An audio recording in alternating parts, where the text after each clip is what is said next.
Hi friends, કેમ છે? મજામાં ને? આ જો અમારે ધાણા જોઈ લીધા ઘૂમરે. જો આ ધાણા હે, ધાણા પાવાનું ઓટાણે હાલે હે અને 5 થી 6 પાણી આ ધાણામાં હાલે હે. અને બધાય કોમેન્ટ કરીને કહેજો કે આ ધાણા થાહે કેવા, બરાબર હે. અમે રોગા પાંચા ચડાવીને નાકા જ વાયરા કરી હઈ અને બધા કહેજો કે ધાણા કેવા, બહુ સારા હે, કેવા હે, મીડિયમ હે ધાણા. અને આ જો આમ દિયાથમી ગયો, ઘૂમરે પંખા ફરે છે હવામાં, અવડો હિયારો છે તો જો ગરમી ટાટ થતી નથી. જો આમ જીરું છે, અગાડી જો જીરું છે, એ એક માટી પાઈ છે. પછી આ બધું જોઈ લ્યો તમે. અને આ ધાણામાં અટાણે ઠાર ઝાકર બહુ આવે છે.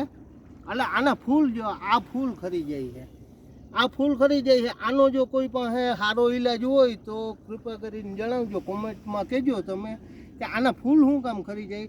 અમે દવાઈ ઘણી છાંટી છે, તે છતાંય જો આ ફૂલ ખરી જાય. આ જો નીચે બતાવું તમને, આ જો હાવ થર થઈ ગયો ફૂલનો. જો આ બધા ફૂલ શું કામ ખરી જાય છે, દવા છાંટવા છતાંય. આને પાણી શું લાગે તમને, વધુ દેવું જોઈએ કે માપે પાણી હોય તો ફૂલ ના ખરે, કે તમે કોમેન્ટમાં કહેજો. અને જો અમારો વિડીયો તમને પસંદ આવ્યો હોય તો લાઈક કરજો, શેર કરજો, કોમેન્ટ કરજો અને સબસ્ક્રાઈબ કરજો જ, બરાબર છે. જય કિસાન.